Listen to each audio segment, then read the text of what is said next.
Let me tell you a secret. My entire evening depends on a single biscuit. Not a plateful, not a tower, not even a polite stack. Just one. I know it sounds dramatic, and it is.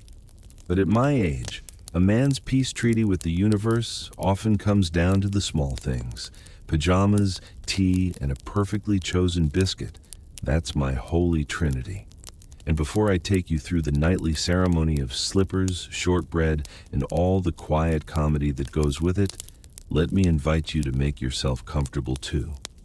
Pull up your blanket, pour yourself something warm, and if you enjoy these bedtime tales, don't forget to subscribe and join me here each week for more cozy laughter. You can even share your own nighttime rituals in the comments. I'd love to hear them. Now then, let's begin. This is the story of how one humble biscuit became the crown jewel of my evening, and why its absence once nearly shook my entire bedtime to its core. I'll tell you a secret. My entire evening depends on a single biscuit, not a stack, not a plateful. One. Just one. I know. It sounds dramatic. It is. But listen, by the time the sun slides off the street and the porch light hums, I'm done chasing the day. I'm a man in my 50s. I have earned my right to simple pleasures, a predictable bedtime, pajamas, tea, one perfectly chosen biscuit. That's my holy trinity. That's my peace treaty with the calendar. I stand at the closet. I choose the soft set, the ones that learned my shape over the years. Not stylish, not supposed to be. They whisper, "Sit down, you made it." I slip them on with a satisfied breath. Nice. Slippers next. Memory foam, allegedly. I don't know if foam remembers anything, but mine seems to recall the exact path to the kettle. Left foot, right foot, shush, shush. The sound of home. The floor groans in one spot near the hallway. We understand each other. We both creak now. That's fine. We creak with purpose. The kitchen glows like a small stage. Nothing bright, just a lamp over the sink. I put the kettle on. I don't rush. I'm not in the rushing business anymore. The water begins its little conversation. A murmur, a shiver, then a gentle roll. I take out the mug. My mug. The one with the thin lip and the friendly handle. It's not fancy. It's faithful. That's better than fancy. I drop a bag of Earl Grey in there. The bag swells like a parachute when the water hits. A little perfume of bergamot floats up. Comfort with a necktie. I smile. Honey, 1 teaspoon, not too much. I'm a man of moderation in the evening hours. A stir, not a whirlpool. Just a kind turn of the spoon. I tap the spoon twice on the rim. A tiny bell. The kitchen nods. Good ritual. Good man. I carry the tea to the bedroom like a waiter in a quiet restaurant. I do the rest. Lamp on, shades down, phone face down, because the world can go shout somewhere else for the night. Pillows fluffed, not aggressively. A firm pat, a fair negotiation. You support me, I won't ask too much. Then, the crown jewel. The biscuit.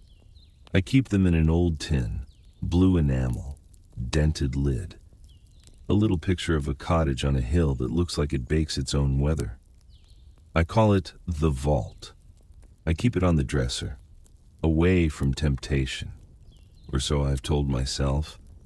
I like to sit on the edge of the bed with the tin in my lap. I like to open it slowly.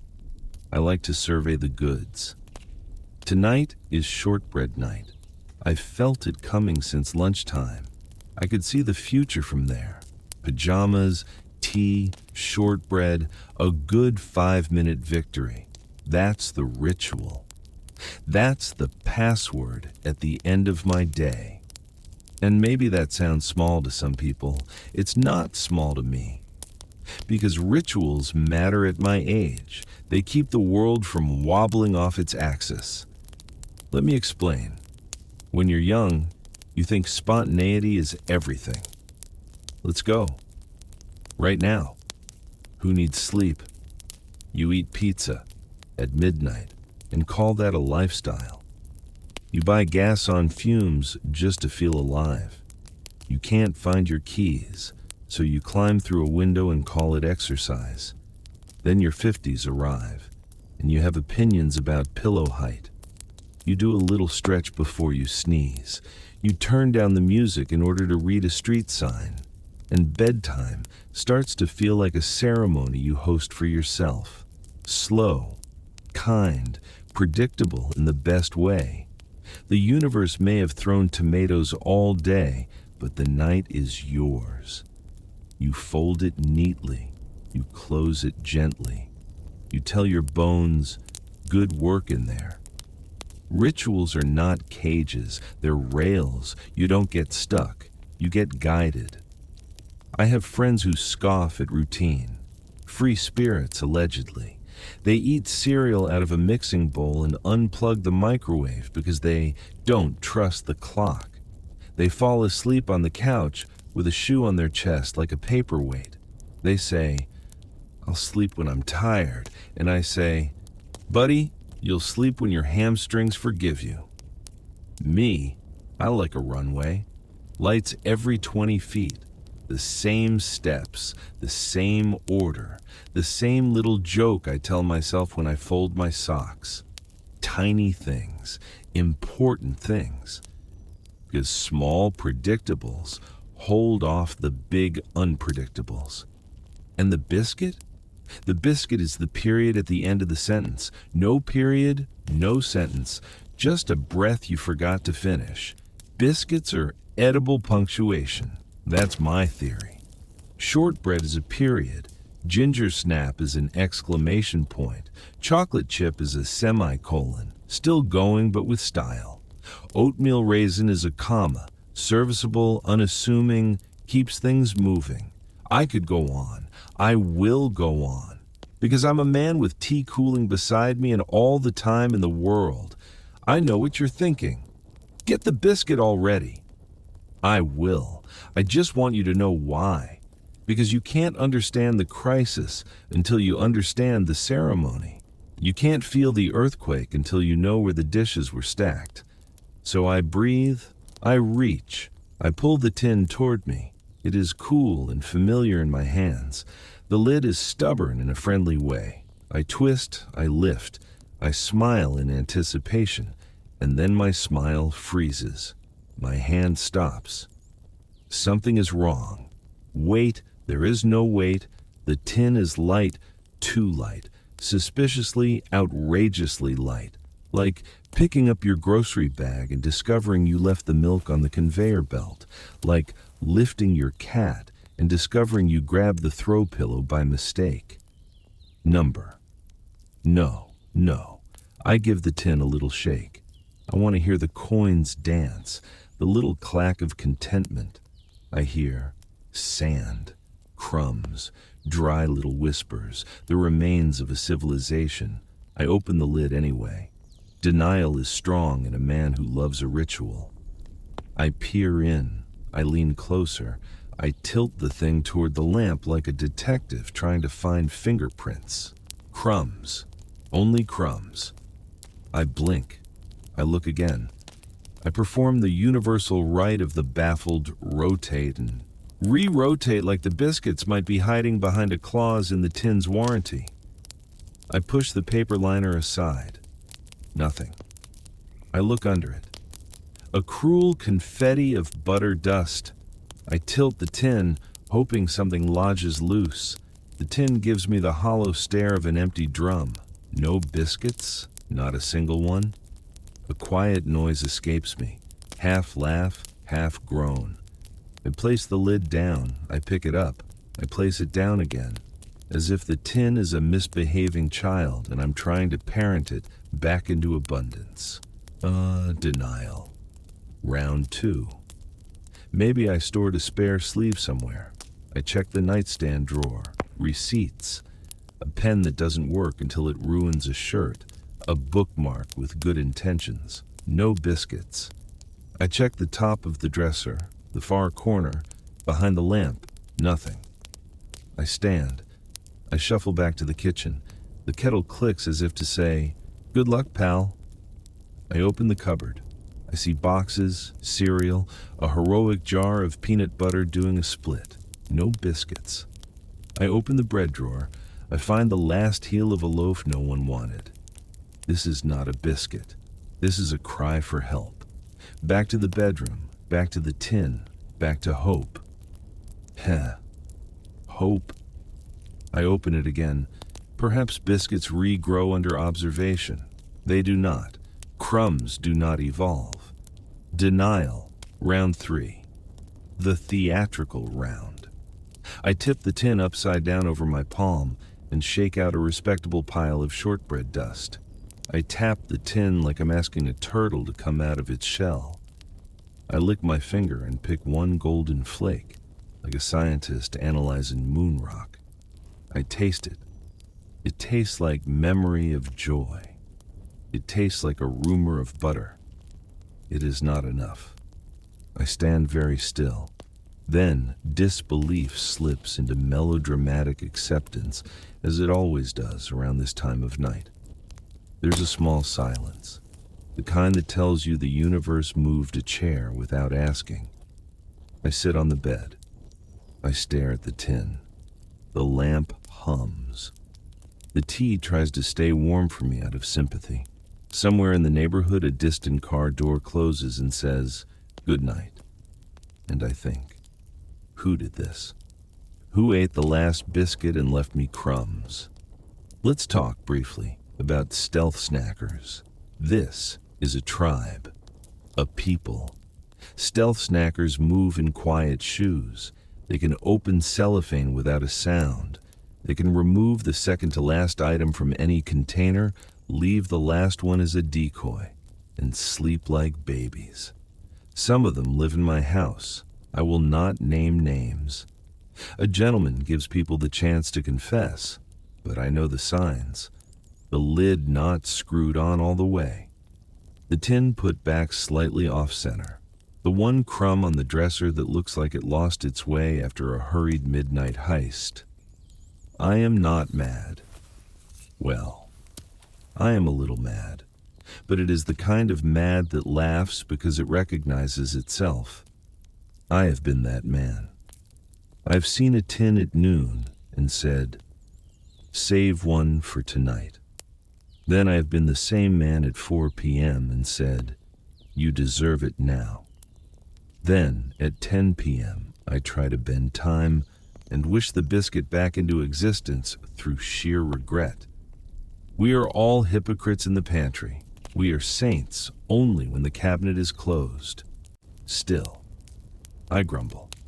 I rehearse a speech I will never actually deliver. It involves charts, a sign-up sheet, a new household law written on the back of a takeout menu. If you finish the biscuits, please, in the name of decency, say something. A text message will do, a sticky note, a skywriter if you're feeling poetic. But the truth is, I'm smiling, because grumbling is half the fun. Because the world is quiet, my bedroom smells like tea and clean cotton. Because if my biggest crisis tonight is an empty tin, I'm doing all right. Still, I can't resist one more detour. The mind reaches for a story to soften the blow. So I take the scenic route. I visit the land of missing things. You've been there. We all have. It's a place that opens at the corner of your eye when you swear you just placed something down. It is tidy and chaotic at the same time. It is full of everything that is not where it should be. Socks live there, not pairs, singles. They have thriving social lives. They dance with other socks they never would have met in your drawer. Argyle with athletic. Dress with novelty. Somewhere in a corner, a tiny black no-show sock works security and wears shades. Pens live there. The good pen. The one that knows your signature.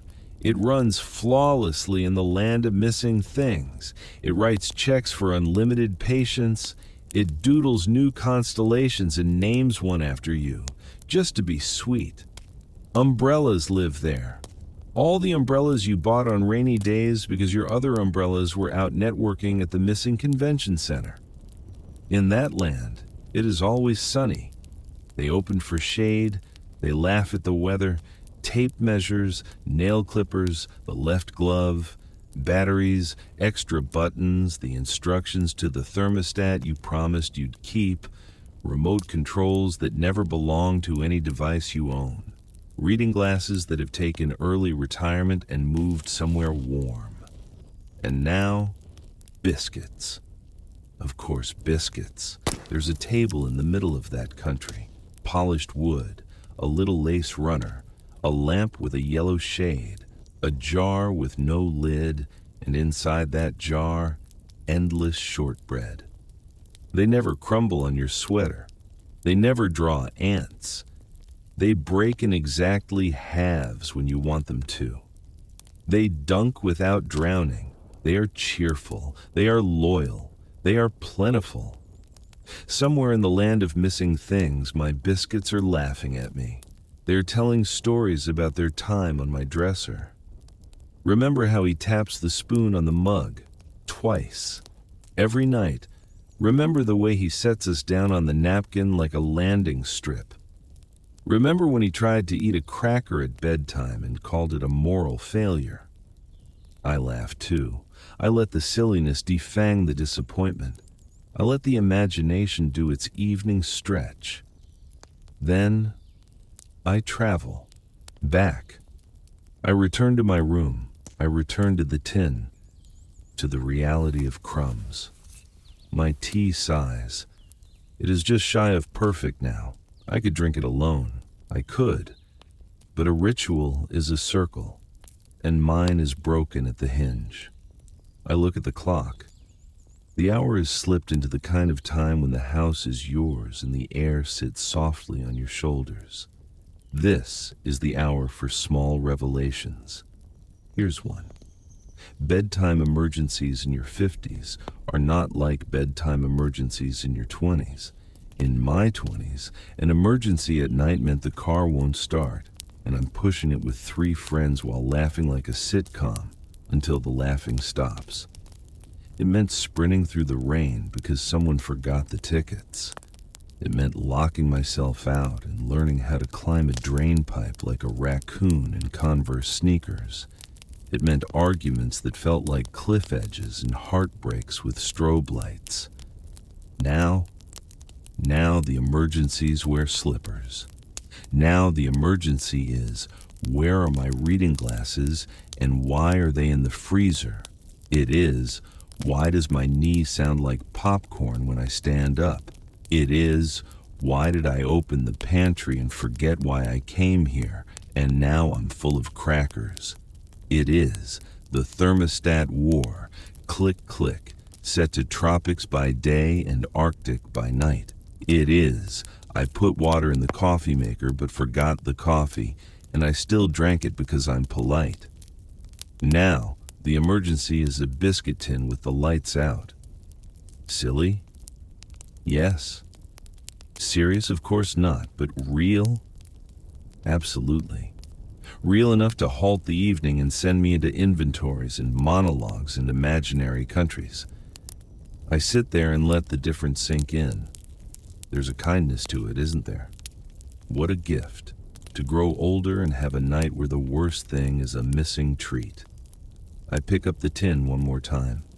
I let it rest in my hands like a small apology. Then I speak, clearly, into the quiet, not angry, not theatrical, just official. This, I say, steady as a judge who forgot his wig but not his authority. This is officially a biscuit emergency. I nod once. The room acknowledges the decree. The lamp approves. The tea agrees. Even the crumbs seem to salute. And that's where Act 1 ends. Not with a biscuit, not yet, but with a promise. A man in his 50s, in pajamas, in a quiet house, declaring, in the gentlest possible way, that tonight will require courage, slippers, and a plan. The ritual will be honored. The punctuation will be found. the sentence will get its period, one way or another. Now, if you've never been in your 50s, let me give you a little public service announcement. Bedtime routines stop being casual after a certain age. They're not suggestions anymore. They're blueprints for survival. When you're 20, you can drop onto a couch in yesterday's jeans with a bag of chips still open on your chest, fall asleep mid-sentence, and somehow wake up ready to go. At 50, no chance. If I go to bed without my careful preparation, pajamas properly aligned, pillows fluffed in just the right way, tea sipped to precisely the halfway mark of the mug, I'll wake up at 3 a.m. feeling like I accidentally slept on a gravel driveway. So yes, the routine matters. It matters more than vitamins. It matters more than the nightly news. Honestly, it might matter more than brushing my teeth, though my dentist would tackle me if he heard me say that. The routine is like the safety bar on a roller coaster. Without it, the whole ride feels risky. And the biscuit? The biscuit is the final click of that safety bar, the edible punctuation mark at the end of the day's long sentence. The little round exclamation point dipped into warm tea that says, "There, you did it. Another day complete now. I know what you're thinking. Why not a piece of fruit?" Fruit is for breakfast when you're pretending to be healthy. Fruit is not for bedtime. Fruit has ambition. Fruit has vitamins. Fruit suggests you're getting ready to climb a mountain tomorrow. A biscuit, on the other hand, says, "Relax. Nothing heroic will be demanded of you until at least mid-morning. I have friends who end their evenings with a square of dark chocolate. Some even claim to meditate. I've tried both. With chocolate, I end up eating 6 squares, then lying awake wondering if that's technically the whole bar and whether I should feel guilty. With meditation, I just fall asleep in the chair and wake up with a stiff neck. So yes, I've tested alternatives. None of them work. Only the biscuit. Now here's where things start to get serious. Tonight, after a particularly long day of errands, mismatched socks, and a heroic battle with my lawnmower, I arrived at the final act of my nightly ceremony. Pajamas on tea brewed, pillow fluffed, biscuit tin reached for. You can imagine my shock when the lid, instead of revealing golden rounds of joy, offered me nothing but a scatter of crumbs, a scene of utter devastation, like the ruins of a once great empire. Crumbs and that faint sweet smell of what could have been. At first I thought perhaps I was holding the wrong tin. Maybe I'd absent-mindedly grabbed the old sewing kit instead. But no, the truth was staring at me, plain as day. The biscuit tin had been raided, pillaged, left barren. Denial set in immediately. I did what any rational adult would do, closed the lid and reopened it, in case Biscuit simply needed a second to gather courage before appearing. Nothing. I tilted the tin, shook it gently, as though coaxing shy biscuits from the corners. Still nothing. Now, let me pause here and confess something. In that moment, I almost convinced myself that a tin of crumbs might be acceptable. Just a spoon, I thought, and a little milk poured over the top. Crumb cereal.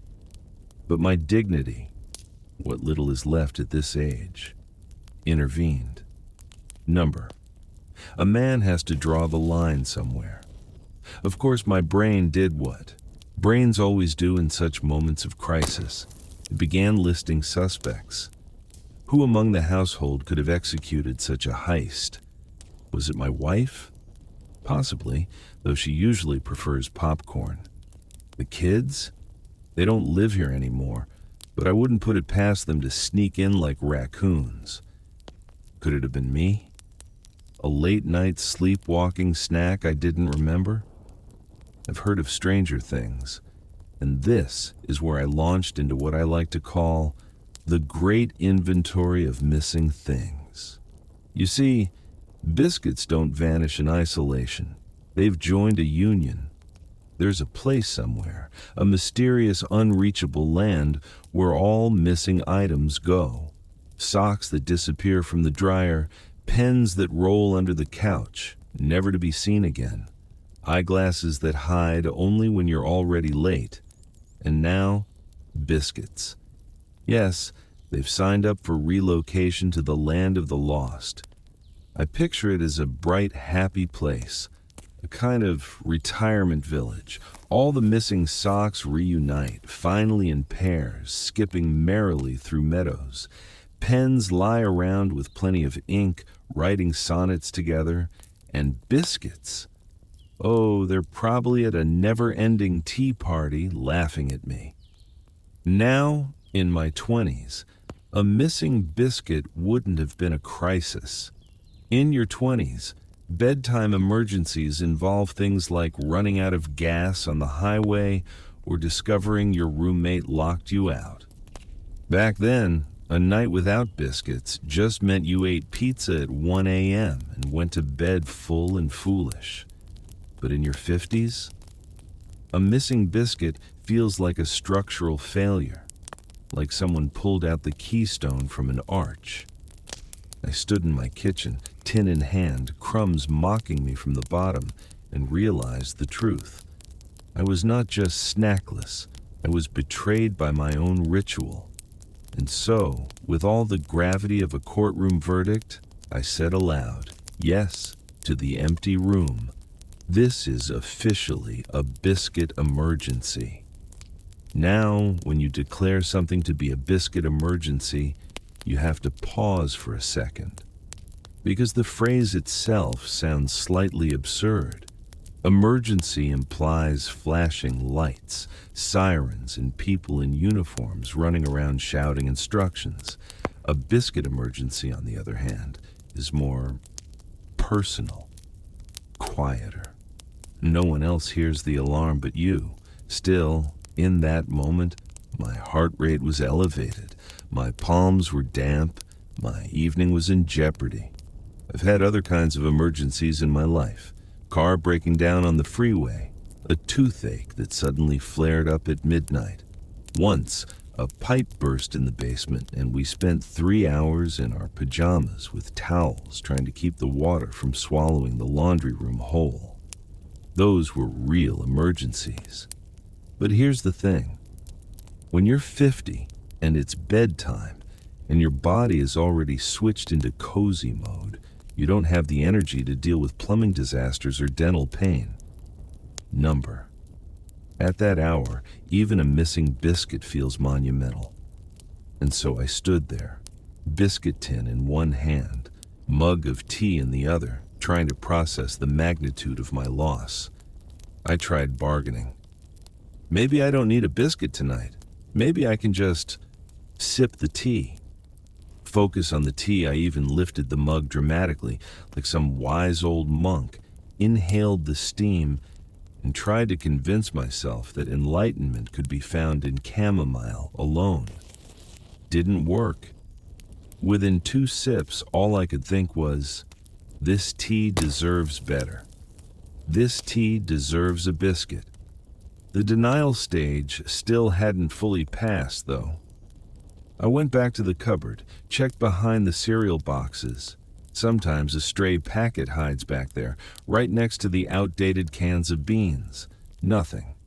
I checked the bread box. Empty. I even opened the fridge as though biscuits might have decided to cool themselves. Not a crumb. The kitchen had conspired against me. This is when the paranoia sets in. Biscuit conspiracies. I began imagining stealth snackers moving through the house like dessert ninjas. My wife, creeping down at midnight in slippers, carefully replacing the tin lid to erase the evidence. My son, stopping by just to pick up a few things, casually helping himself to half a sleeve of shortbread. Even the dog, who has never once managed to open a container in his life, suddenly seemed capable of advanced burglary. But then I remembered something my neighbor told me once. She said, "Snacks have legs." At the time, I laughed. Snacks don't have legs. But standing there, staring at my empty tin, I realized she might have been right. Because how else do biscuits disappear? They walk off. March, 2 by 2, right into the land of the lost. Ah, yes, the land of the lost. I should describe it properly. You see, in my mind, it's not some gloomy pit where items vanish forever. No, it's quite cheerful. Imagine rolling hills of warm laundry where socks finally frolic in pairs. Pens sit at picnic tables, doodling endlessly without ever running dry. Remote controls gather in circles, telling stories about the times they hid between cushions and watched humans tear apart the couch. And the biscuits, the biscuits are kings there. Sitting on porcelain plates, endless streams of tea poured for them. They've escaped responsibility. They're free. And I'm left here, exiled from their buttery utopia. Now, at this point in the evening, I had a choice.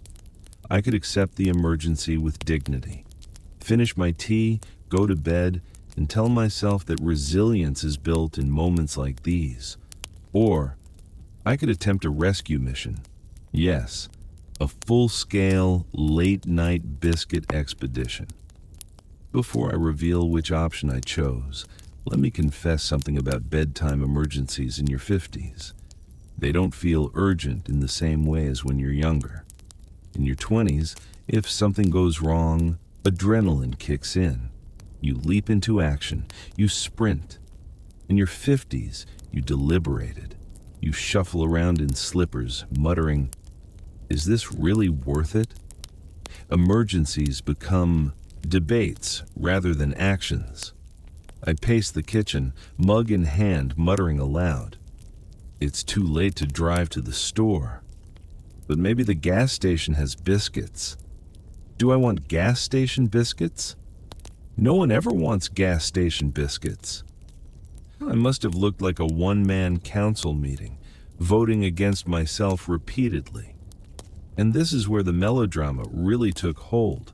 I leaned against the counter, staring out the window like a character in a tragic play. Rain wasn't falling, but it should have been. I could practically hear violins. "Why, oh why," I whispered, "do the biscuits always leave when you need them most?" But of course, life has a sense of humor. And as I wallowed in my snackless despair, a memory bubbled up. Of the nights in my 20s when my emergencies looked very different. Back then, an emergency was running out of gas money, or finding your roommate had eaten the last slice of pizza. Emergencies meant showing up late to work because you slept through your alarm. Emergencies meant pulling all-nighters to finish assignments you started 2 hours before the deadline. Compared to those, a missing biscuit is laughable. But in the quiet of middle age, small things get promoted. A stolen cookie becomes a crisis. A lukewarm cup of tea feels like sabotage. A missing biscuit, catastrophe. So there I was, standing in my kitchen, tea cooling in my hand, tin empty and heart heavy. And that's when I said it, loud and firm. This is officially a biscuit emergency. And believe me, once you've declared it, you can't go back. It's like pulling the fire alarm. You've committed. The household, though asleep, was now technically on alert. So with the declaration made, biscuit emergency, all caps, no takebacks, I began what can only be described as the options phase. You know this phase? It's when your brain, though tired and a little dramatic, starts offering solutions. None of them are good, but they parade through anyway, like contestants in a very low-stakes game show. First up, the obvious, substitute snacks. I opened the cupboard again, just in case. There were crackers, dry, joyless squares. They looked up at me, hopeful, like understudies who'd been waiting years for their big chance. But no, crackers are not biscuits. They crumble wrong. They taste of obligation, not celebration. Next, I found rice cakes. Ah yes, the great deceivers, light, airy, whispering, "I'm healthy, eat me." Rice cakes are like edible coasters. They provide no comfort at all. I could practically hear them protesting, "But we snap, we pop, we're crunchy." Yes, but so is styrofoam. Back to the shelf you go. Then came the fruit bowl. Bananas, apples, an orange that had seen better days. Fruit is a wonderful thing at 2 o'clock in the afternoon. But at bedtime? Bedtime fruit feels like punishment. Nobody ever tucked themselves in thinking, "Ah yes, an apple will soothe my soul tonight." I even considered cereal, pouring myself a late-night bowl of cornflakes. But here's the thing. Cereal at bedtime is tricky. It's either too loud, clinking, crunching, shattering the piece, or it becomes soggy in seconds, leaving you with a bowl of pale mush. Besides, cereal belongs to mornings. Eating it at night feels like borrowing from tomorrow. And then, my mind took a bold leap. What about making something? Bacon even? I pictured myself in a flour-dusted apron, kneading dough at midnight like some rustic village baker. But let's be honest, at 50, the thought of baking cookies at midnight is less charming and more potential trip to the chiropractor. Of course, no list of options is complete without the desperate call for help. I had a fleeting fantasy of dialing 911. "Yes, officer, it's an emergency." "No, no one's hurt." "Unless you count my dignity." "Yes, I need biscuits." I imagined the dispatcher, trying to keep a straight face, mouthing to her colleague, "We've got another one." Midnight snacker. And then there was the thought of neighbors. Could I knock on a door? "Hello, terribly sorry to bother you at this hour, but do you by any chance have a spare biscuit?" It would be the kind of story that circulates the neighborhood for years. They'd smile politely in the moment, hand me a stale digestive, and then every time they saw me afterward, they'd whisper, "That's the biscuit guy." But perhaps the most absurd option floated to the top of my tired brain: rationing. What if I saved the idea of a biscuit for tomorrow? Just promised myself one, like some kind of psychological IOU. That's when I realized how far gone I was. Bargaining with imaginary future biscuits. That's not resilience, that's delirium. By now, the tea had cooled to the exact temperature of disappointment. And yet I kept sipping, stubbornly, as though it might distract me. It didn't. Instead, it made me reflect. You see, bedtime routines are delicate ecosystems. You remove one small thing, and the whole structure wobbles. The biscuit wasn't just a snack, it was punctuation. The edible period at the end of the sentence called "my day." Without it, everything felt unfinished, like leaving a story half told. And that's when I thought again of my younger self.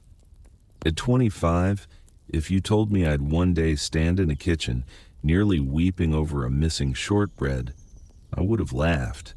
I'd have said, "Come on, grown men don't panic about biscuits." But oh, 25-year-old me, just, you wait. You think emergencies are wild parties that go wrong. But in your 50s, emergencies are quieter, softer, and sometimes buttery. Finally, after much pacing, muttering, and melodrama, I slumped back into my chair, looked at the empty tin, and sighed, the sigh of a man who knows he's beaten. "This is life now," I whispered. "This is the age of biscuit, emergencies." And with that, the stage was set. The ritual had been broken, the crisis declared, and the night ahead uncertain. What does a man in his 50s do when bedtime itself is under threat? That is the story coming next. Now, most people, when faced with a crisis, leap into action. Firefighters, paramedics, even that teenager down the street who once jumped into a pond to rescue his phone. Me. My leap was more of a shuffle, a slow, middle-aged shuffle from chair to kitchen, muttering like a man rehearsing his defense in court. Surely there's one biscuit somewhere, one lone survivor, a straggler, and thus began the official search. Not a casual glance, oh no. This was a full-scale, top-to-bottom sweep, the kind of effort archaeologists put into unearthing lost civilizations. I opened every cupboard, every drawer. I even checked the fridge, which I admit makes no sense. Unless, of course, the biscuits had decided to cool themselves off after a particularly warm day. Stranger things have happened. Then came the couch cushions. Not because I thought there'd be a biscuit under there, but because when you're desperate, you check. Coins, a pen, that missing TV remote. Yes, a biscuit? Sadly, no. But for a fleeting second, when my hand touched something crumbly, my heart leapt. Turned out to be an old corn chip, a cruel, salty imposter. I raided the junk drawer, too. You know the one. The graveyard of batteries, takeaway menus, and rubber bands that lost their elasticity sometime during the Clinton administration. I didn't find a biscuit, but I did find 3 Allen keys, which means if I ever need to reassemble IKEA furniture at midnight, I'm covered. And of course, I interrogated the kitchen bin, not my proudest moment. There I was, sifting through last night's leftovers, muttering, just one biscuit, please. Imagine explaining that to someone walking in. Oh, this? Yes, I'm dumpster diving, in my own house, for shortbread. At one point, I even crouched down to check the cat's hiding spots. We don't even own a cat, which shows how far the delusion had gone. Now, while the search continued, so did the commentary in my head. This is the thing about emergencies at our age. They come with running narration. When I was young, I just did things. Now, every move comes with an inner monologue, complete with sarcastic commentary. You're really checking the laundry room? Because the biscuits might have taken up washing clothes? Yes, inner voice, I am. Stranger things have happened. By the time I'd completed my circuit, the house looked like it had been robbed. Cupboard doors hanging open, drawers yanked out, sofa cushions tossed about like victims of a storm, and me standing in the middle, empty-handed, holding a corn chip like it was Exhibit A. That's when the suspects came to mind. If the biscuits weren't hiding, then surely someone had taken them. This was no accident. This was theft. First suspect, my better half. Now she insists she doesn't have a sweet tooth. Claims she prefers fruit. But I've seen her at Christmas, hovering suspiciously close to the tin of shortbread. The evidence is there. Second suspect, the children. Well, not children anymore. Grown adults, technically. But every so often they sweep through the house like locusts, leaving fridge doors open and pantries suspiciously empty. They deny it, of course. Wasn't me, they say, mouths oddly full. And third suspect, me. Yes, always leave room for self-sabotage. Perhaps in a fit of absent-minded snacking earlier, I'd eaten the last biscuit and conveniently forgotten. It's happened before. Once I ate an entire sleeve of cookies while on the phone, and then complained later that someone must have stolen them. Turned out the thief was me, multitasking poorly. But this time felt different. This time had weight. This time was a genuine biscuit emergency. So with suspects in mind and options dwindling, I came to a decision.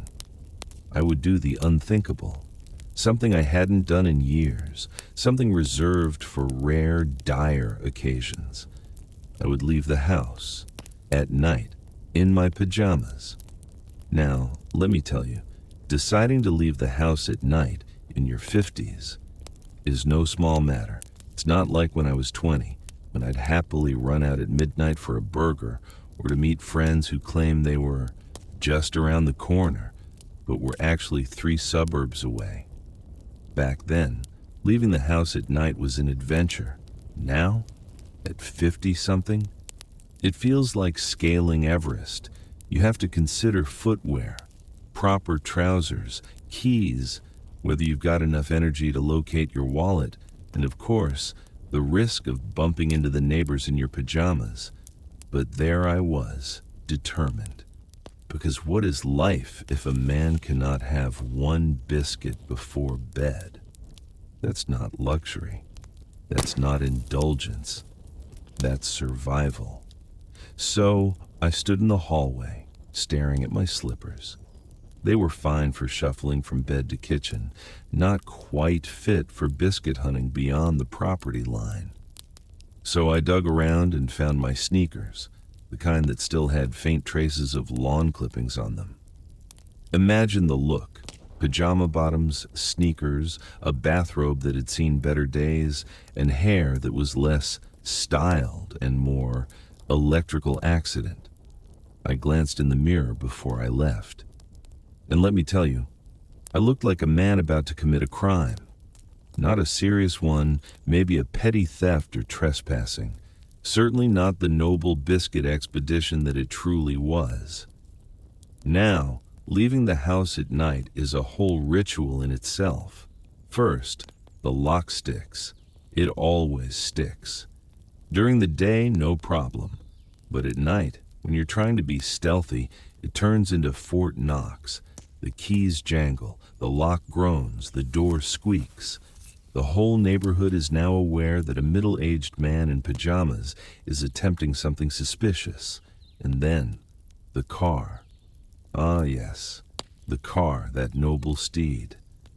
I climbed in, and immediately the seatbelt alarm went off, which was embarrassing because I wasn't even out of the driveway yet.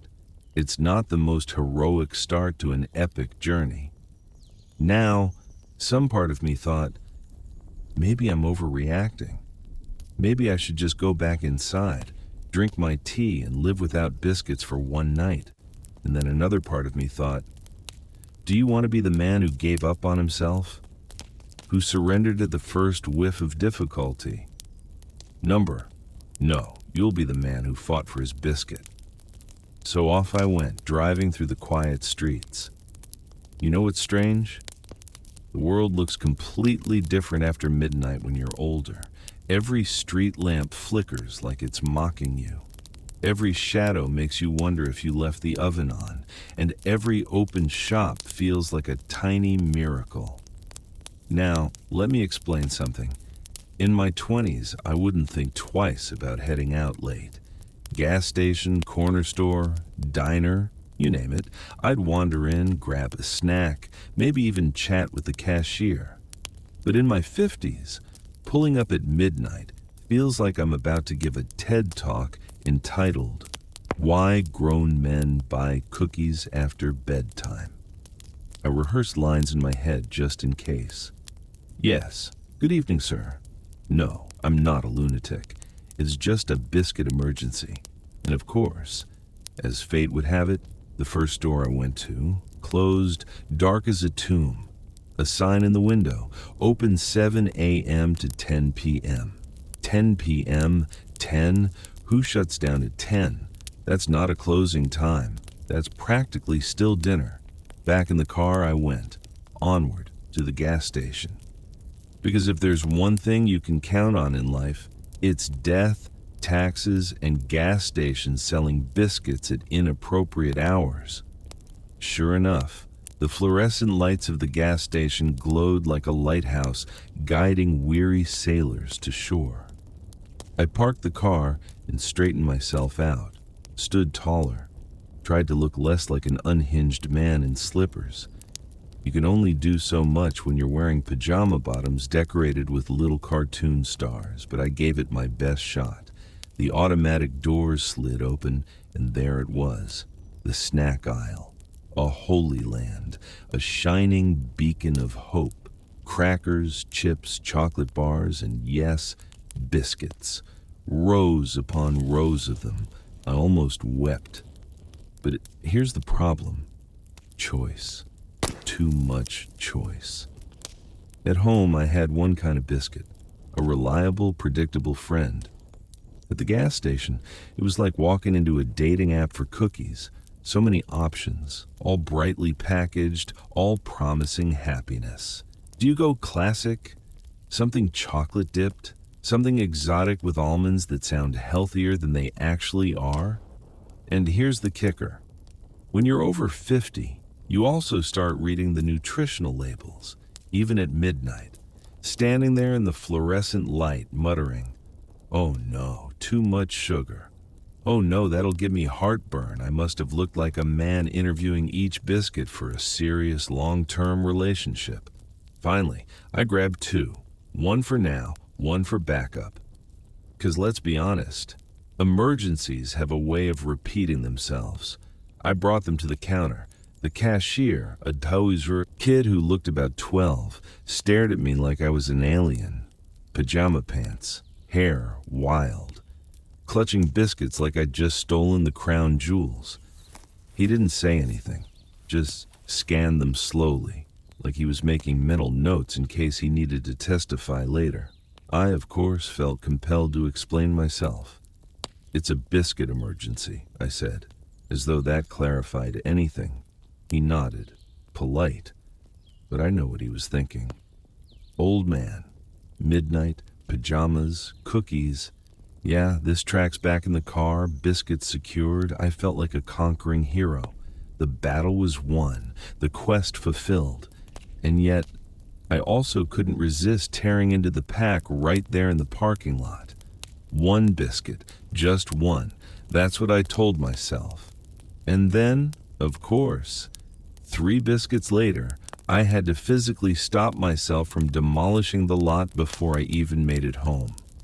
Because this wasn't just about biscuits, number. This was about ritual. And rituals, my friend, require patience. So with crumbs on my pajama top and satisfaction in my chest, I drove back, humming a little victory tune. The world was still dark and quiet, but inside, I was glowing like a man who had stared into the abyss and found shortbread. Now, when I say the snack aisle glowed like a holy shrine, I'm not exaggerating. It practically hummed under the fluorescent lights. There were rows and rows of biscuits, cookies, crackers, wafers, and mysterious snack items that I swear had been invented just that week. Some of them didn't even look edible. One package had a cartoon kangaroo on it, leaping happily, and I thought, now, what on earth does a kangaroo know about baking cookies? And of course, in moments like these, your mind starts playing tricks. You go in wanting one simple biscuit, and suddenly you're standing there like a contestant on a game show. Behind door number 1, classic chocolate chip. Behind door number 2, something called digestives, which sounds less like a treat and more like a medical recommendation. And behind door number 3, cookies filled with marshmallow, caramel, and regret. The trouble is, when you're my age, you don't make decisions quickly. You deliberate. You weigh the options. You remember the last time you ate a marshmallow cookie at midnight and woke up the next morning with heartburn that could melt steel. So I stood there. Just stood, staring like some philosopher in the snack aisle. I must have looked like I was waiting for divine inspiration. A lady came in, grabbed a bag of chips in 10 seconds flat, and left. I wanted to chase after her. How did you do that? Teach me your ways. Was it instinct, training, a lifetime of decisive snacking? Meanwhile, I picked up one package after another. Oreo, Chips Ahoy, graham crackers. Graham crackers.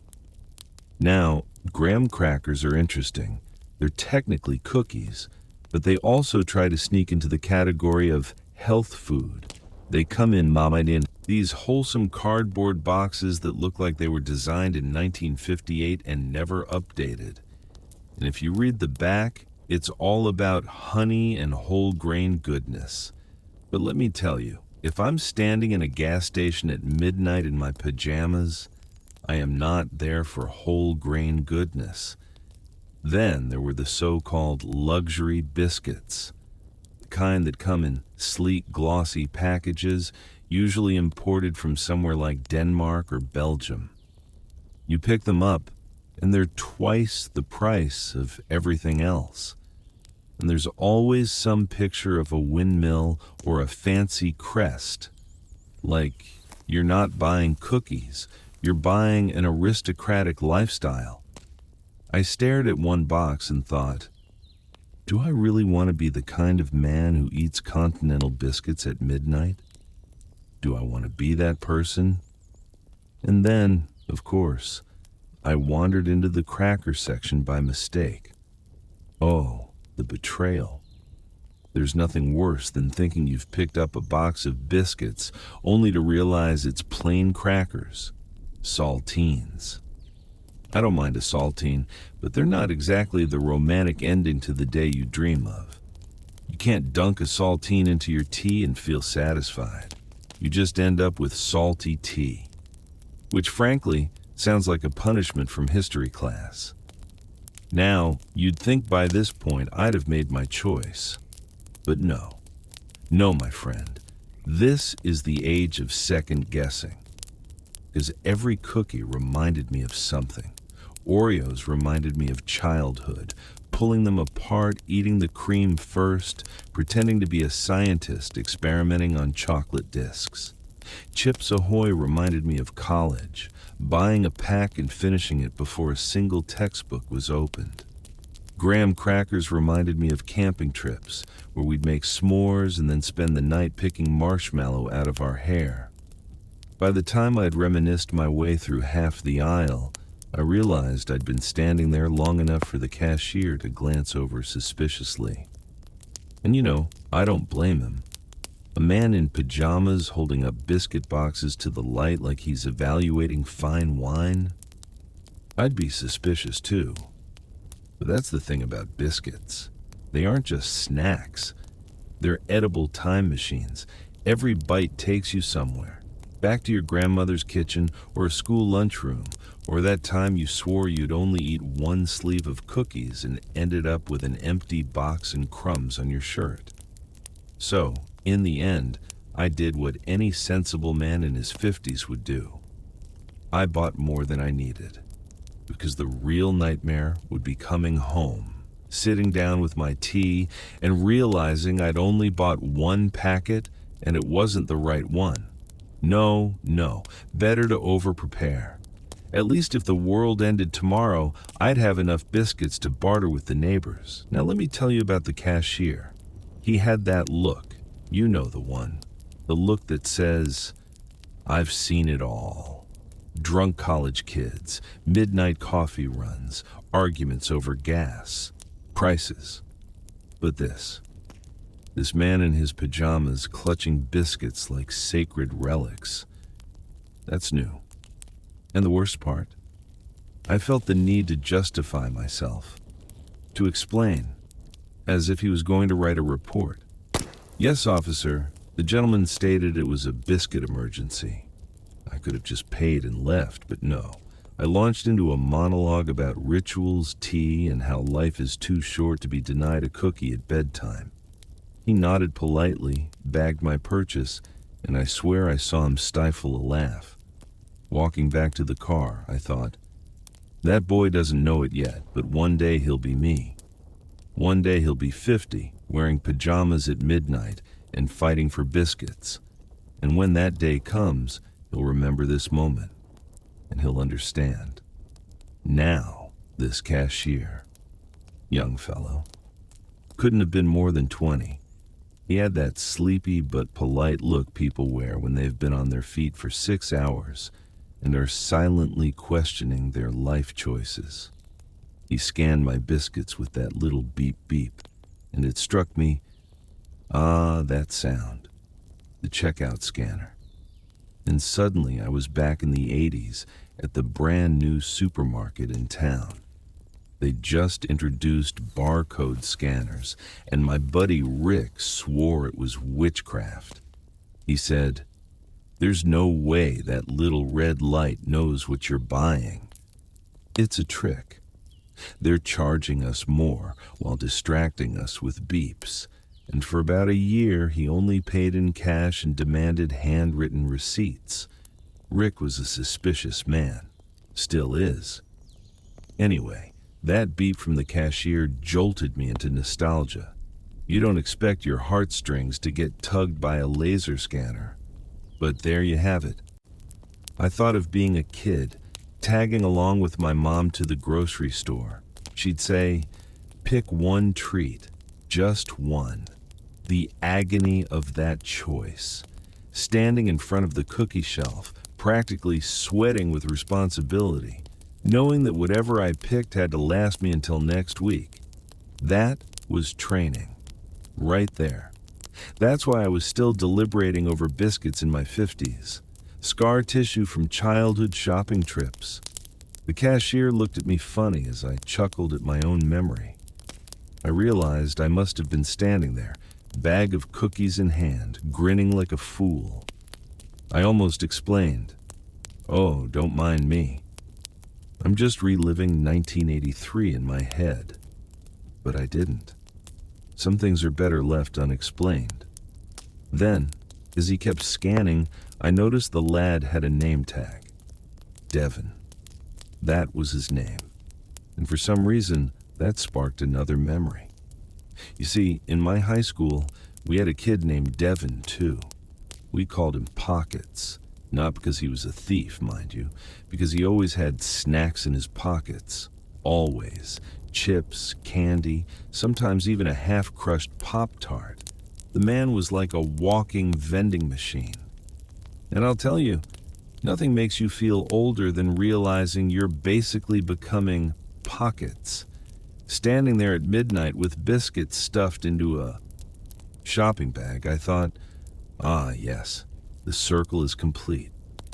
Meanwhile, young Devin the cashier just kept scanning, polite but blank, like he'd long since learned the art of keeping his face neutral. But I could feel him judging me, not harshly, more like a curious anthropologist.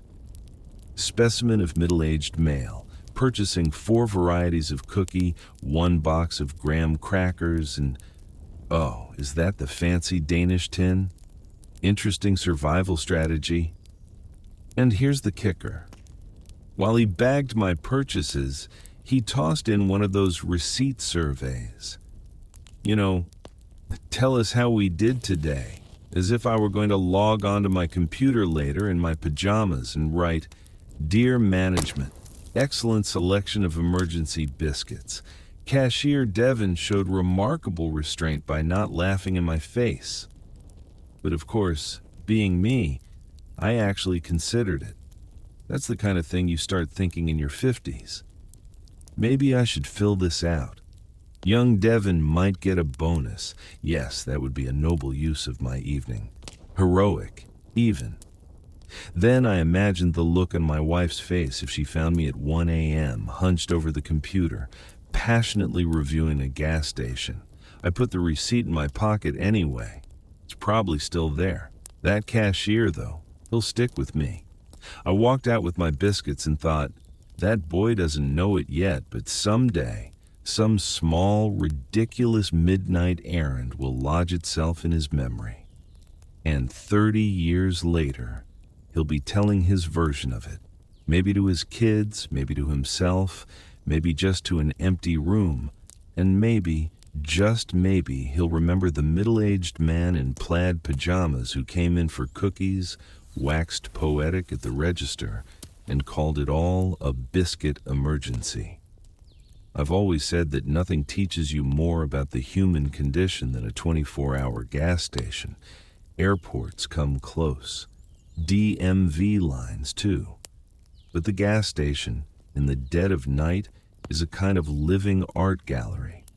When I stepped away from the counter, biscuits safely bagged, I noticed I wasn't alone. Oh no, there were a few other characters browsing the aisles. And you can tell a lot about a person by what they buy after midnight. First, there was a college kid by the slushy machine. Hoodie, pajama pants, sandals. Looked like he hadn't slept since the Bush administration. He was filling a cup that could double as a bucket. Blue slushy, of course. Always blue. He had that desperate energy of someone about to pull an all-nighter. I thought, I remember those days. The late-night cram sessions fueled by sugar, caffeine, and regret. Funny thing, back then I thought that was a crisis. A paper due the next morning, a final exam. I thought the world would end if I didn't memorize the digestive system of a frog. Turns out, life's emergencies don't really get easier. They just get sillier. You survive finals only to find yourself decades later standing in a gas station at midnight, trying to keep your household stocked with biscuits. The syllabus changes, but the panic feels the same. Then I spotted another fellow. Business suit, tie askew. Looked like he'd come straight from the office, or maybe the bar after the office. He was standing in front of the snack shelf, holding a single pack of beef jerky, just staring at it, as if the jerky held all the answers. Maybe it did. Sometimes, in the right light, dried meat looks like wisdom. I had half a mind to tell him, "Go for it, buddy. Buy the jerky." Life's too short not to, but I didn't. You don't interrupt a man having a spiritual moment with processed protein. And then, this was my favorite. There was a woman near the magazine rack, probably about my age. She had an armful of cleaning supplies, spray bottles, sponges, the works. Midnight, and she's buying enough disinfectant to sanitize a cruise ship. That's when it hit me. Somewhere out there, in her house, is a mess so epic it couldn't wait until morning. Maybe a broken pipe. Maybe a teenager's science project gone nuclear. Maybe just the creeping dread of, I'll never get around to this if I don't start now. And you know what? I respected that. Midnight cleaning warriors are heroes in their own right. They fight battles most of us never even see. Now here's the thing. Standing there, observing my fellow midnight shoppers, I suddenly realized we were all members of a secret club. The Society of Late Night Errands. Our membership card was our shopping basket. Mine was stuffed with biscuits. College kid had his slushy, businessman his jerky, cleaning warrior her supplies. Different missions, same battlefield. And I thought, what if we did treat it like a society? Imagine it. Monthly meetings, maybe in the gas station parking lot, roll call, all-nighter student, present, exhausted office worker, present, midnight cleaner, present, biscuit emergency guy, present. Then we'd share our tales, exchange survival tips. Blue slushy pairs well with cold pizza. Jerky is high in protein but tough on the teeth. Buy the biscuits with chocolate chips if you want true happiness. I chuckled at the thought, and the cashier, young Devon, gave me another look. You know, that polite customer service look that says, "Sir, you are laughing to yourself near the jerky aisle, and I'm paid minimum wage to pretend this is normal." It was in that moment I realized, a gas station at midnight is not just a store. It's a confessional. People walk in carrying their little crises and walk out with the strangest band-aids. Energy drinks, packets of gum, a single lottery ticket, and yes, sometimes a mountain of biscuits. So I stood there, bag in hand, and let the scene soak in. The hum of the refrigerators, the neon glow, the faint smell of hot dogs rotating endlessly on their little metal rollers, as if they were training for some kind of marathon. It was oddly comforting. Thought, if bedtime rituals are the punctuation marks of life, then gas stations at midnight are the footnotes.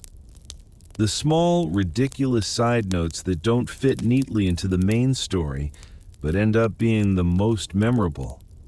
And that was the moment I knew. This wasn't just about biscuits anymore. This was about the strange, shared humanity of people stumbling into fluorescent-lit sanctuaries in the middle of the night. Biscuit emergencies, cleaning crusades, slushy battles, jerky revelations, all of it. All part of the same big, silly story. Standing there in that neon glow, bag of biscuits rustling in my hand, I felt a tug on some old memory. Isn't it funny how certain places have a smell that just yanks you backwards in time? That mix of coffee that's been sitting too long on a burner, faint gasoline fumes drifting in from the pumps, and the unmistakable perfume of oversalted potato chips. It sent me tumbling straight back to the very first time I ever set foot in a gas station at midnight. I must have been 16. Had just gotten my license. You know, that heady rush. Like someone just handed you the keys to freedom itself. Suddenly you can go anywhere. But at 16, anywhere usually means 10 minutes down the road to buy soda and see if anyone's hanging out in the parking lot.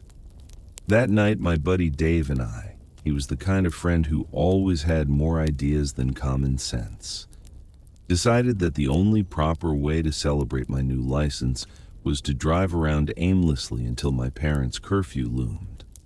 We ended up at the gas station on the edge of town.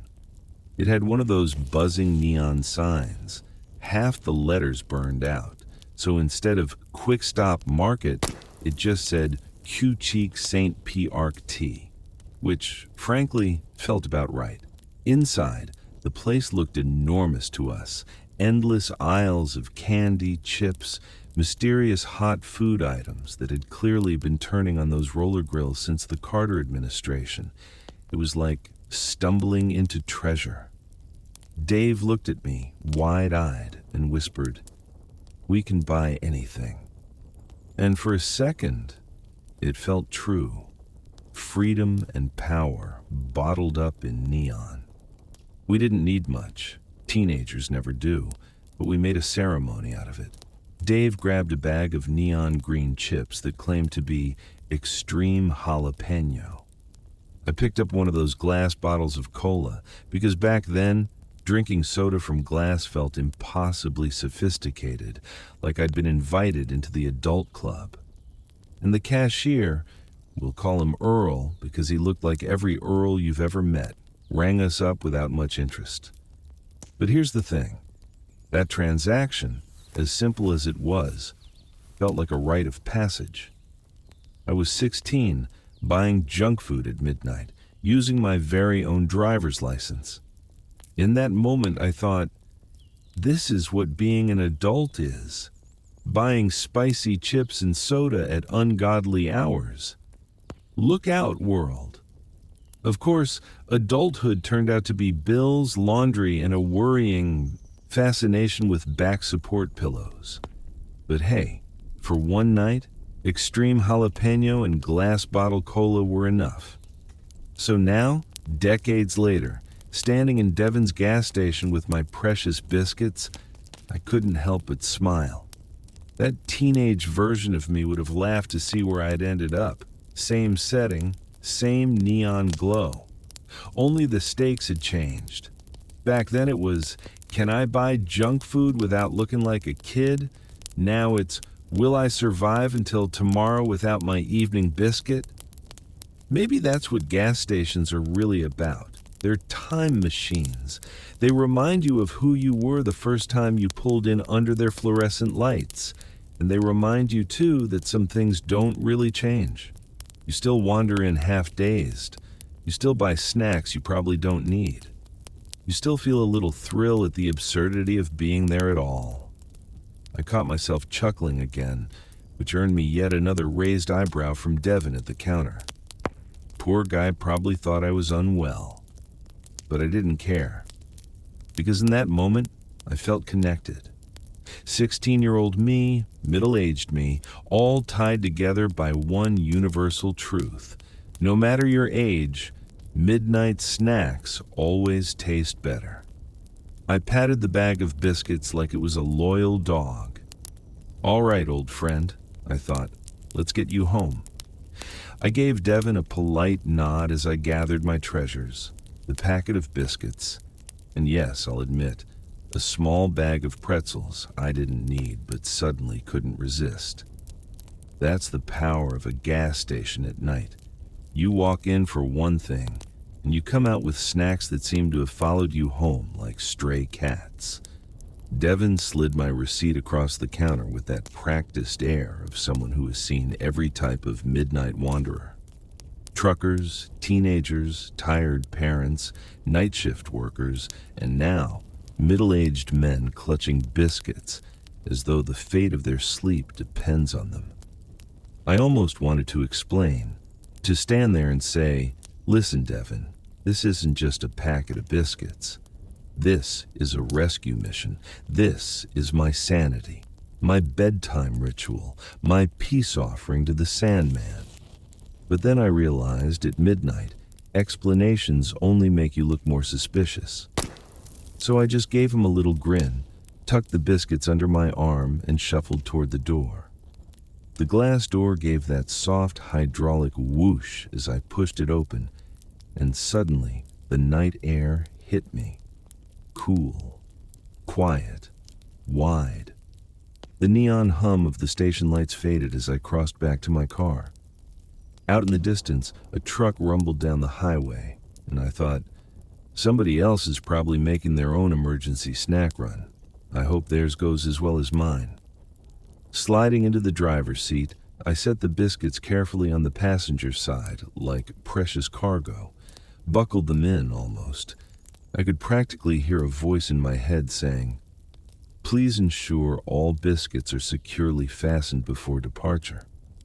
I started the engine, and as I pulled out of the lot, I glanced once more at the glowing station behind me. Funny, isn't it? Just a gas station, but for one brief slice of time, it had been a stage for memory, reflection, and a triumphant rescue. The biscuits were mine now. The emergency had been handled, and all that remained was to get them home safely, back to the sanctity of my bed and my tea. With that thought, I let the tires hum against the quiet road and steered toward home. The town was sleeping, the houses dark, the streets almost empty. And me. I was smiling to myself, feeling absurdly victorious over a crisis that most people wouldn't even dignify with the word emergency. But when you're in your 50s, you know better. Small comforts aren't small. They're the glue holding the whole day together, and tonight, that glue happened to come in the shape of a round, golden, perfectly dunkable biscuit. The road home was dark and still, the kind of quiet that makes you notice every little sound your car makes. The low hum of the engine, the faint rattle of something in the glove compartment, even the biscuits in their crinkly wrapper giving a little sigh with every bump in the road, almost like they were whispering, "Don't forget we're here." I couldn't help but chuckle. Imagine explaining this whole evening to someone. "Why were you out so late?" "Oh, biscuit emergency." It sounded like the sort of excuse a child might invent for sneaking out of bed, but at this age, it was deadly serious business. But of course, life has a sense of humor. Because right when you think your crisis is solved, the universe likes to toss in a few extra hurdles just to make sure you're paying attention.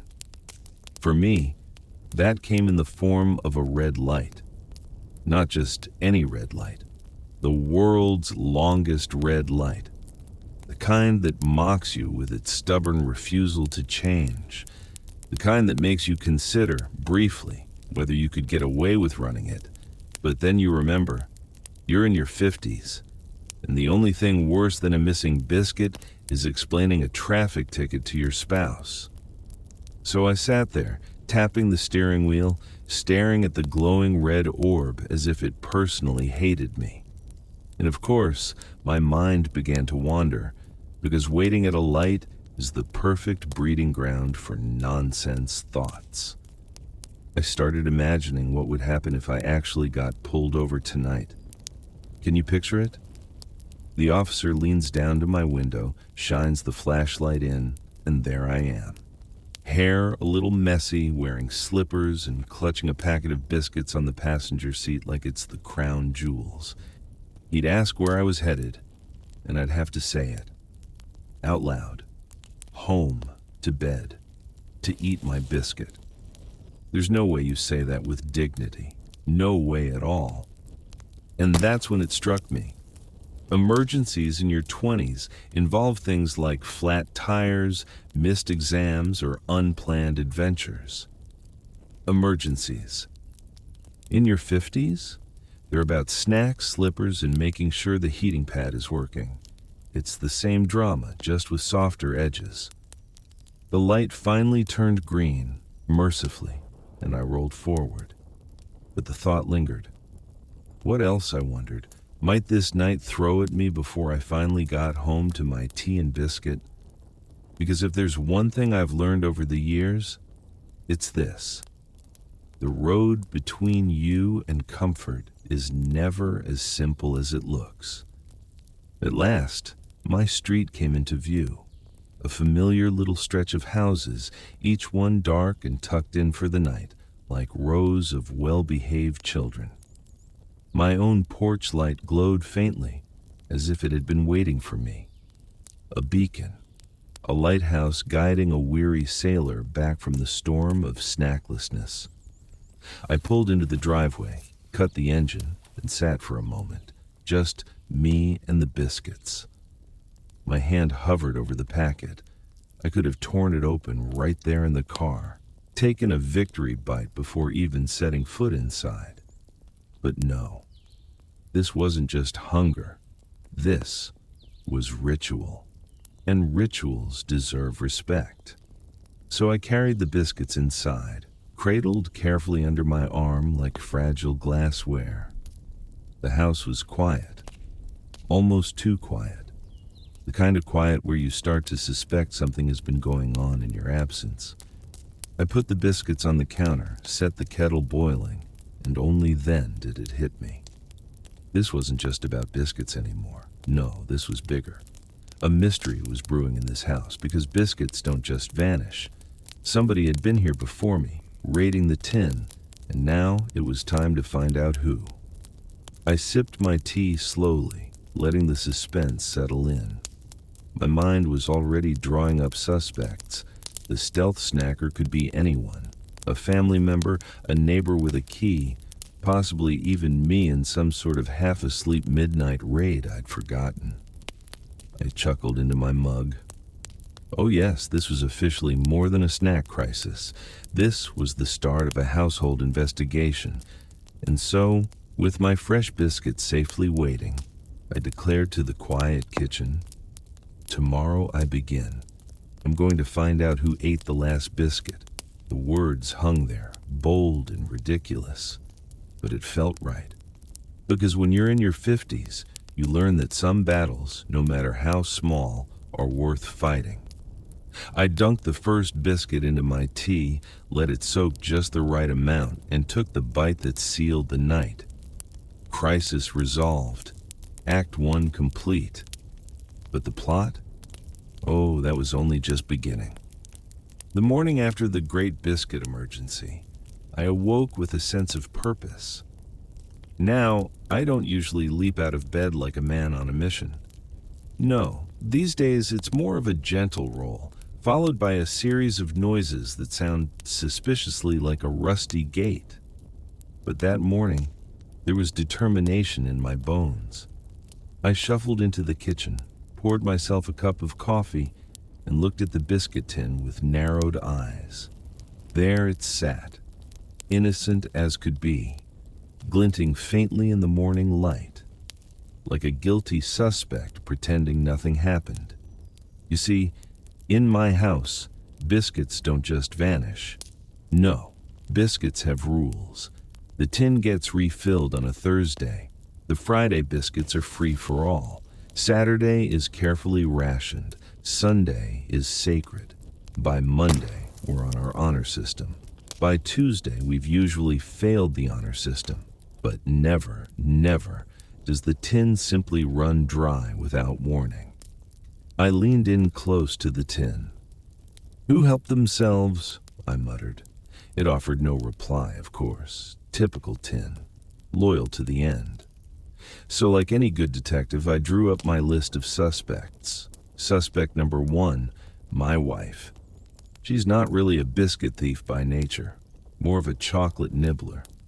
But desperate times, as they say, call for desperate snacks. And who could resist the siren call of a custard cream? Suspect number 2, the kids. Now, they'll swear up and down they don't touch my biscuits. "Dad, we don't even like those biscuits," which is the oldest trick in the book. Of course they like them. Everybody likes them. They're just waiting until I'm asleep so they can swoop in, soft-footed as burglars, and raid the tin. Suspect number 3, me. Yes, me. Don't laugh. It's entirely possible. At my age, midnight raids blur together with dreams. There's every chance I wandered into the kitchen half asleep, gobbled down 3 or 4 biscuits, and left no memory of the crime. That's the problem with late-night snacking. You become both the victim and the culprit. And then there are the wild card suspects. The neighbor with the spare key. The cat from next door who looks suspiciously clever. The mysterious figure who might, for all I know, be living in the attic like some biscuit-eating ghost. I chuckled into my coffee. This was already ridiculous. But ridiculous or not, the case had begun. I decided to start small, with subtle observation. See if anyone in the house showed signs of guilt. I kept my eyes sharp during breakfast. Were there crumbs on shirts? A suspicious smear of cream filling on a lip? Did anyone avoid eye contact when I mentioned biscuits? And sure enough, my daughter looked away just a little too quickly when I said, "Shame there weren't any biscuits last night." Suspicion rises. Of course, my mind wandered at this point, as it tends to. I started remembering all the old detective shows I used to watch on TV. The classics, the trench coats, the moody saxophone music, the way the detectives always seemed to solve crimes while leaning dramatically against lampposts. And here I was, in my robe and slippers, playing biscuit detective. Not quite as glamorous, but equally noble, I'd say. I even thought about getting a notebook. Real detectives always carry notebooks. Imagine it. Page after page of biscuit-related clues. 9:05 a.m. Daughter avoids eye contact. Possible custard cream residue. 9:10 a.m. Wife denies involvement. Seems too calm. 9:20 a.m. Cat outside window. Suspicious glare. The more I thought about it, the more the whole thing amused me. And isn't that the beauty of being in your 50s? You can take the smallest, silliest problem and stretch it into a full-blown drama. Because why not? We've earned the right to play. So there I sat, sipping coffee, tin by my side, chuckling at the absurdity of it all, and quietly promising myself, I will solve the case of the missing biscuit. no matter how many chuckles it takes. My first line of inquiry, naturally, was with my wife. Now, a seasoned detective knows when to tread lightly. You don't barge in, slamming fists on tables. You ease into the subject, gently, like a man testing the bathwater with his toe. So over breakfast, I casually asked, "Say, sweetheart, did you happen to notice the biscuit tin last night?" She looked up from her toast, calm as a poker champion. "Why?" she asked. "Oh, that was a clever move. Answering a question with a question. Classic diversion tactic." I raised an eyebrow. "Because when I went for my bedtime biscuit, the tin was empty." She blinked at me. "Well, maybe you ate them." Touché. A bold counter-accusation. And yet, there was no nervous laughter, no suspicious twitch. She simply buttered her toast and went on with her day. If she was guilty, she was the best biscuit thief I'd ever encountered. I made a mental note in my imaginary detective notebook. Wife denies all involvement. Highly convincing. Possibly too convincing. Next up were the kids. Now, interrogating your children about biscuits is trickier than you'd think. They're seasoned professionals. Years of sneaking cookies and hiding crisp packets have made them masters of deception. So I tried a different tactic. I set a little trap. I left the empty biscuit tin sitting on the counter, lid off in plain sight. Then I waited. Sure enough, my son walked in, saw the tin, and sighed. "No biscuits again?" Again," he said again, which means he already knew the biscuits were gone before I mentioned it. Which means, "Caught you," I declared. He stared at me. "What?" "You said again," I explained, pointing triumphantly at the tin. "You knew it was empty. Which means you were here last night. Which means you're the culprit." He rolled his eyes with the patience of a saint. "Dad, it's always empty by the time I get here. You eat them, not me." A good alibi. Too good. I let him go, but noted it down. Son denies all charges. Possibly gaslighting his old man. Of course, I couldn't ignore the possibility of my own guilt, so I decided to conduct a self-interrogation. I stood in front of the bathroom mirror, leaned in close, and said, "All right, buddy. Did you sneak into the kitchen last night and devour the last of the biscuits?" The man in the mirror looked just as tired and guilty as me. He didn't answer. Typical. Always stonewalling. But as I stared at myself, I drifted into a long memory. It wasn't the first time biscuits had mysteriously vanished in my life. Back when I was about 10, my mother used to keep a tin of ginger snaps in the cupboard. And every Friday, like clockwork, the tin would be mysteriously half empty before anyone had touched it. My brother swore it wasn't him. I swore it wasn't me. Even the dog looked innocent, which was suspicious in itself. And it wasn't until years later that my brother finally confessed, while laughing his head off, that he used to sneak them out one by one, then rearrange the rest of the biscuits to cover his tracks, like some kind of snack-based magician. I had to smile at the memory. It seems biscuit theft is practically a family tradition. Back in the present, I sighed and rubbed my chin. Was history repeating itself? Were my children carrying the torch of biscuit piracy into the next generation? It was possible. Highly possible. At that point, I started drawing up theories. Maybe it wasn't just one culprit. Maybe it was a conspiracy. An organized snack smuggling ring right under my roof. A biscuit cartel operating in shadows, striking when I least expected it. The thought made me chuckle into my coffee. Imagine it, my house as the setting of a grand detective novel. The case of the vanishing custard creams, The mystery of the midnight digestives, the hound of the chocolate hobnobs. And there I'd be, the slightly overweight slipper-wearing detective, armed with nothing but a magnifying glass and a stubborn sense of justice. It was getting deliciously absurd. But absurdity is half the fun when you're chasing crumbs instead of criminals.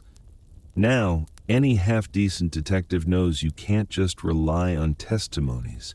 You need evidence. Hard, crunchy, crumbly evidence. So, I began my sweep of the kitchen. First, the counter.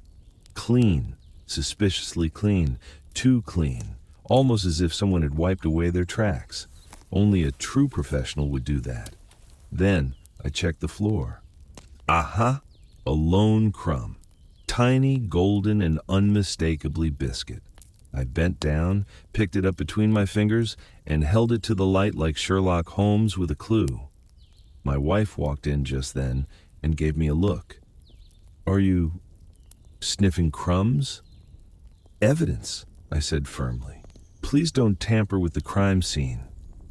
She shook her head and walked away, which, in itself, was suspicious.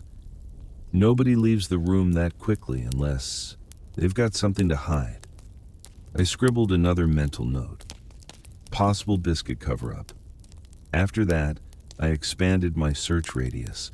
Cupboards, drawers, behind the kettle. You'd be amazed at the places you'll find stray crumbs if you look hard enough. The toaster alone could hold an entire archaeological record of past breakfasts. I half expected to find fossilized bagels in there. At one point, I even checked the dog's bed. Not that we currently have a dog, but I figured, in the unlikely event that a stray had broken in during the night just to raid the biscuit tin, I'd better be thorough. You never know. Having collected my crumbs and suspicions, I moved on to surveillance. That night, I decided to stay up late. A stakeout, right there in my own kitchen. I brewed a pot of tea, pulled a chair into the corner, and waited. It was thrilling for about 10 minutes. Then it got dull. Then I got hungry, which was awkward since the biscuits were gone. So I sat there in the dim light, munching on a sad rice cake, imagining myself as one of those noir detectives. Except instead of rain-slicked streets and shadowy figures, I had a flickering fridge light and the faint hum of the dishwasher. Eventually, I heard a noise. Rustling. Soft footsteps. My pulse quickened. This was it, the thief returning to the scene of the crime. I leaned forward in my chair. Slowly, the figure emerged. My daughter in her pajamas heading for the fridge. "Gotcha," I whispered dramatically. She froze. "Dad? Why are you sitting in the dark?" "Because," I said, pointing at her with the stern authority of a man in a bathrobe, "we have a biscuit thief in our midst." She opened the fridge. I was just getting orange juice. Suspiciously calm, suspiciously ordinary. But I noticed her glance at the empty tin on the counter. I logged it. Daughter. Orange juice cover story. Biscuit involvement unconfirmed. The stakeout ended without any arrests, though I must admit I nearly arrested myself for falling asleep in the chair. The next morning, I tried a different tactic. Setting bait. I bought a new pack of biscuits and placed them neatly in the tin. Then I placed the tin right in the middle of the counter, like a jewel in a museum. A test. A trap. If the biscuits disappeared overnight again, then I'd have my answer. Of course, my plan had flaws. For one, I hadn't worked out how I was going to catch the thief in the act. Cameras, alarms, a laser tripwire across the kitchen. I briefly considered drawing chalk outlines of biscuits on the counter, so if one went missing, I'd know. But I didn't have chalk, and explaining that to the family might have been tricky. Still, I felt like I was getting closer. The air was thick with biscuit intrigue. Every innocent family movement seemed suspicious. The sound of a cupboard door creaking, the faint clink of a plate, even the rustle of a newspaper could be hiding something. By that point, I was half convinced the culprit might not even be human. Perhaps raccoons had developed a taste for shortbread. Perhaps squirrels had cracked open the kitchen window for a midnight heist. Stranger things have happened. I once read about a man whose cat kept stealing his pizza slices. Little paws dragging them right off the counter. If cats can master pizza, biscuits are child's play. I chuckled at the thought of a masked raccoon gang holding council in the backyard. All right, lads, we move at midnight. Target, the custard creams. Phase 2, escape with minimal crumb spillage. Absurd, of course, but when you're short on sleep and long on biscuits cravings, absurdity starts to feel entirely reasonable. By the end of Act 3, I wasn't just a man looking for a snack. I was a man deep in a domestic whodunit, and the case was only heating up. By now, I had crumbs in my pocket, suspicions in my head, and a half-eaten rice cake on the counter. Clearly, I was a man deep in the biscuit trenches. But the case was far from cracked. I needed fresh angles, bold thinking, detective flair. So I went back to the scene of the crime with renewed vigor. First stop, the family calendar on the fridge. Surely any suspicious snack activity would leave some kind of trace. Grocery trips, late-night notes. Pick up milk, scrawled in my wife's handwriting. Innocent enough. But then I saw it. A scribble on Tuesday. Visit Mom, which could easily be code. Mom being the supplier, the source, the biscuit kingpin. I tapped the calendar thoughtfully. Aha, I muttered. That's when my son walked in and caught me staring at the fridge with narrowed eyes. Dad, he said, are you interrogating the calendar?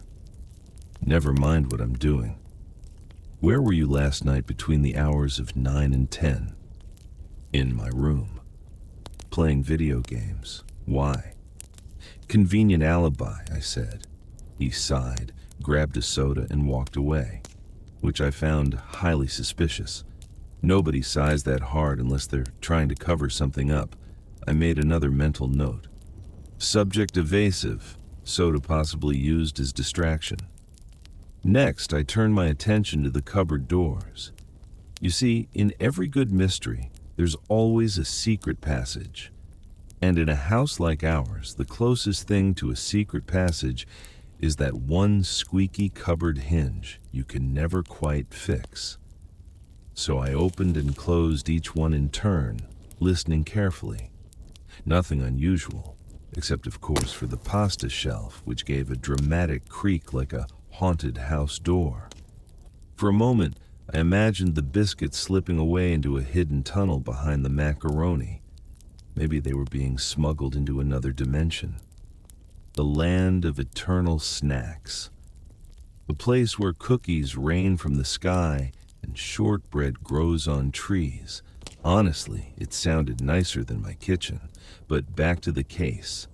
My next suspect, the neighbor, old Mr. Johnson, who has always had a suspicious fondness for baked goods. He once accidentally showed up at our barbecue carrying a plate of brownies that, suspiciously, looked store-bought. I wouldn't put a biscuit burglary past him. In fact, I briefly considered marching next door and demanding answers. Where were you on the night in question, Johnson? And don't tell me you were pruning your roses, because I've heard that one before. Of course, the man is 82 and probably asleep by 8:30. But hey, motive is motive. At this point, even the family cat, oh yes, we do have a cat after all, looked guilty. I caught him staring at the empty biscuit tin with that smug feline expression, as if to say, "What are you going to do about it, meatball?" So I followed him for a while. Every time he jumped onto the counter, I leaned in, waiting for him to make a move on the tin. He didn't, of course, but he did knock over a salt shaker, which I considered a hostile act. I was starting to spiral. My notebook, yes, I had upgraded to an actual notebook now, was filled with half-baked theories and doodles of biscuits with question marks above their heads. At one point, I even drew a crude map of the house, marking out high-risk biscuit zones. The sofa cushions, the bedside tables, that one drawer in the hall where everyone dumps random stuff. And you know what? I found crumbs in all three. The trail was hot. But here's the thing about hot trails. Sometimes they just lead you in circles. And by the third night of my investigation, I realized I'd become the sort of man who sits at his kitchen table at midnight, cross-examining a plate. I sighed, poured myself another cup of tea, and muttered, "This case is bigger than I thought." Then a thought hit me.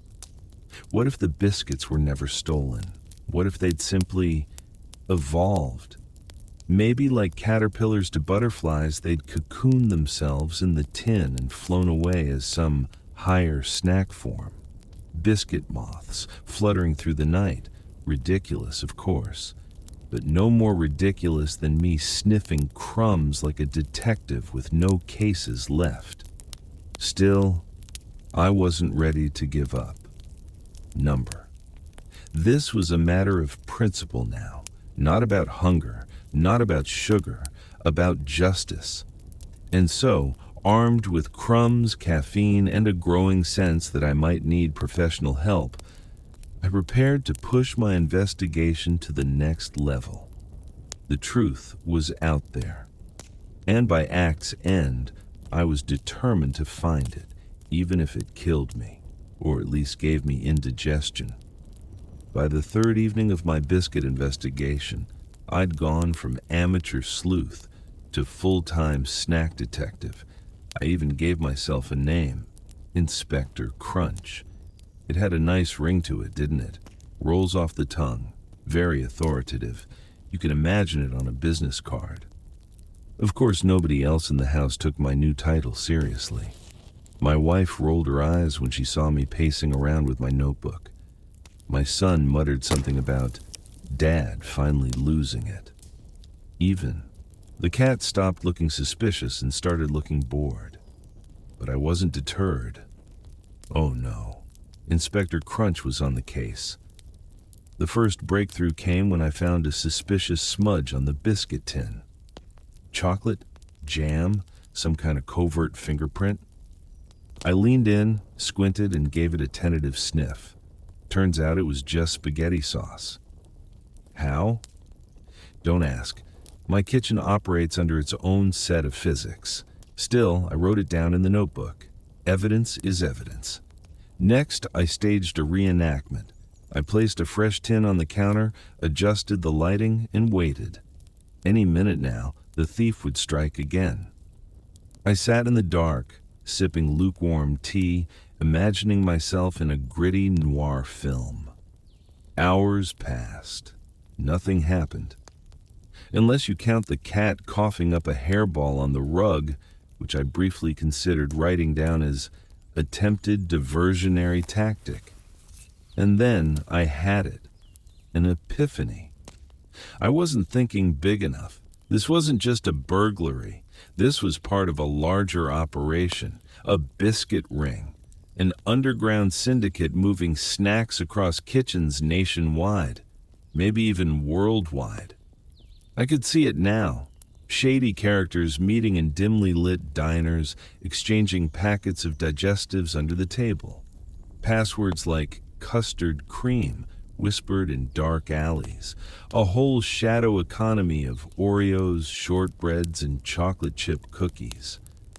And me, I'd stumbled onto it, by accident. Inspector Crunch, lone hero in a world gone mad with crumbs. I was so caught up in this vision that I actually drew a flowchart. At the top, Big Biscuit Boss. Below that, regional crumb lords, and underneath, a web of arrows pointing to local snack runners. In the bottom corner, I drew a stick figure of myself, heroically holding a magnifying glass. At this point, my wife wandered in, looked at the paper, and said, Is this a conspiracy map of cookies?" "Yes," I replied, very seriously. She didn't even argue. She just patted my shoulder and went back to bed, which, honestly, only made me more suspicious, because what if she was in on it? The thought shook me. My partner, my confidant, my co-biscuit dunker for decades. What if she'd gone rogue? Maybe she was tired of sharing. Maybe she'd struck her own deal with the biscuit syndicate. I stared at her tea mug on the counter, half full, suspiciously crumb-free. A spotless crime scene if ever I'd seen one. I jotted another note. Prime suspect, wife. Possible alias, Lady Fingers. By now, I'd lost all sense of proportion. I interrogated the dog next door. He offered no answers, only licked my hand. I considered tapping the phone line in case biscuit smugglers tried to make contact. I even thought about calling the police, but then realized I'd have to explain that my emergency was an absence of cookies. I'd never lived that down. And yet, despite all my sleuthing, the case remained unsolved.